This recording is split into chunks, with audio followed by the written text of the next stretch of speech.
maalinku waa Jimce waa 5 bisha September 2025 barnaamijkan maanta insha Allah taala waxaan ugu magac daray Trump iyo soo galootiga xagay kala marayaan hadii aan ku bilaabo waxa maanta weerar lagu qaaday warshada weyn oo ay iska leedahay shirkadda soo saarta gawaarida Hyundai loo yaqaano kuwaas oo ku socda tamarta bateriga warshadan weerarka lagu qaaday ayaa waxa dhistay waa dhaweyto shirkadda Hyundai waxaana ku garab dhigan meel iyadana bateriyada loogu sameeyo gawaarida ku socda bateriyada oo la charge gareeyo shirkaddan Hyundai Motor Group baa la yiraahdaa waxay ku taalaa state-ka Georgia waxaana ka shaqeynayay ilaa 1200 qof waxa dawladda Mareykanka maanta ay soo qabatay 475 kamid ah dadkaas kuwaas oo lagu soo eedeeyay inay dalka sharci darro ku joogeen madaxweynaha dalka Mareykanka ayaa isagu wuxuu soo saaray in dadkaas ay ku joogeen si sharci darro ah dalka oo illegal aliens ay ahaayeen hase yeeshee ay yimaadeen xilligii Joe Biden madaxweynihii isaga ka horeeyay programkana uu ahaa program ay ka wada shaqeeyeen Hyundai iyo Biden haatee dadkan ayaa waxa uu ku sheegay inay yihiin dad iska soo galay dalka oo aan wax sharciga ka qaadanin kana shaqeynayay factory-gan waxa ay sheegeen in baaritaan dheer oo dhowr bilood qaatay ay ku sameeyeen hay'adda ICE Immigration Customs Enforcement kadib baaritaankaasna waxa ay ku ogaadeen dad badan inay ka shaqeeyaan meeshan sharcina aysan ku haysan dalka Mareykanka kadib markii warkan uu soo dhacay oo ay maqleen wadanka South Korea ayaa falcelin degdeg ah ka soo celisay waxaana ay dawladdaas ay soo qortay dhowr statement oo ay ku codsanayso number 1 waxay tiri dadka muwaadiniinteena ah oo u dhashay South Korea waa in si wanaagsan loola dhaqmaa xuquuqdoodana la ilaaliyaa waxaan dawladda Mareykanka uga digaynaa bay yiraahdeen maadaama aan nahay saaxiibo aad isugu dhow in aysan ku xadgudbin xuquuqda dadkaas la soo qabtay waxay arrinkaas yiri wakiil u hadlay wadanka South Korea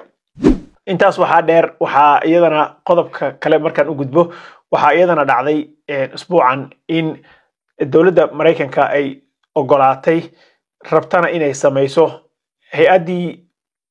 application-ka laga buuxin jiray USCIS United States Citizenship and Immigration Services oo iyadu qaabilsanayd kaliya in ay qabato application-ada go'aan ay ka gaarto qofka in la siin karo I-94 green card ama dhalashada oo immigration officers-ka meesha dadka imtixaanka kaga qaadi jireen ahayd oo application-ka loo dirsanayay ayaa waxa la soo jeediyay shalay in shaqaalaha ka shaqeeya oo immigration officerada ah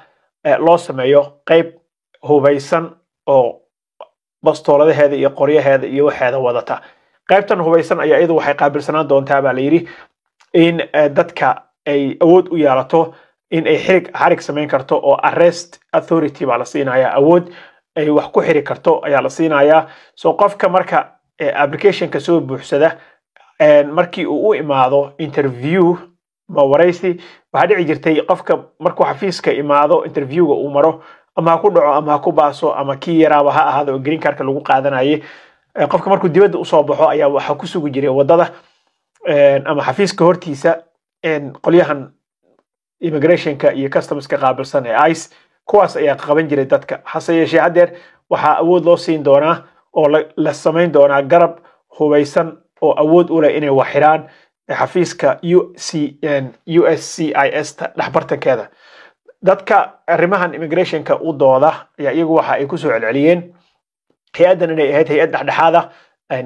loona yaqaanay hay'ad wanaagsan oo dhexdhexaad ka ah arrimaha immigration-ka iyadoo ku foganeyd kaliya in application-ka qofka ay ka qabato baaritaano ay ku soo sameyso background check iyo wax kasto kadibna ay go'aan ka gaarto in qofka sharci la siiyo in loo diido marka wax awood ah oo ay lahaan jireen xagga xiritaanka ah oo arrest authority ah ma aysan lahayn hadda se waxa loo sameynayaa qayb hubeysan dadka marka arrimahan ka dooda ayaa waxa ay sheegayaan oo ku doodayaan in arrinkan uu keeni karo dad eligible u ahaa oo xaq u lahaa inay apply gareeyaan oo ma ay soo maaragtay application-ada soo dhiibtaan si ay sharcigooda u bedeshaan oo ama undocumented uga guuraan oo u noqdaan qof documented ah oo ama xaas ha guursado ama si kalaba ha ku helo ama family ha u xareeyo petition kaas in ay hor istaagi doonto dadka hataa xaqa u leh in ay buuxsadaan applicationka in ay buuxsan waayaan bay keenaysaa bay yiraahdeen qodobka saddexaad oo aan rabo insha Allah tacaala inaan isna ku soo daro waxa waaye 600 oo lawyer ama abukaatayaal ah oo u shaqeynayay dawladda Mareykanka gaar ahaan militariga qaybtiisa maxkamadda shuute meel kasta way ka jirtaa maxkamadda ciidamada qalabka sida oo lawyer ahaa marka hore aanan jaajajba ahaynba kuna shaqeynin xaakimnimo ayaa waxa loo soo weecinayaa baa la yiri in ay buuxiyaan booska immigration judges inay noqdaan ama lawyer maartay xaakim kala gooya arrimaha soo galootiga so 600 oo waxa la soo weecinayaa lawyer ama abukaate kuwaas oo loo soo weecin doono xagga immigrationka waxaana la rabaa in loo isticmaalo maadaama ilaa 3 milyan oo case 3 milyan iyo 500 oo kun oo case ku dhawaad yihiin pending wax la sugaayo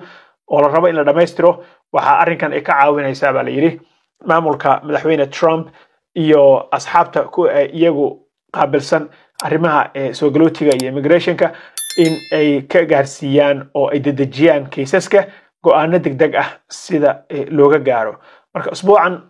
waxa soo kordhay meeshaas weerarka lagu qaaday 435 qof laga qabtay sheekadan kale oo USCIS ta in loo sameyn doono garab hubeysan tan kalena 600 oo lawyer in laga dhigi doono inay go'aamo ka gaaraan arrimaha xaakimo laga dhigo xagga immigrationka ah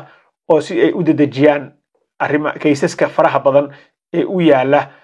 dawladda Mareykanka oo soo galootiga ku saabsan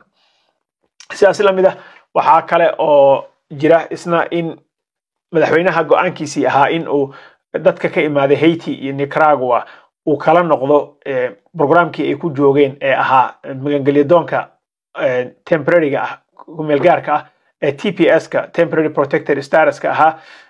in maanta judge uu ka hor istaagay federaal ah oo u dhahay niyahow ma kala noqon kartid madaxweyne isdeji caga dhigo lagu dhahay madaxweynaha dalka Mareykanka go'aankaasna waxa ka hor imaaday maxkamadda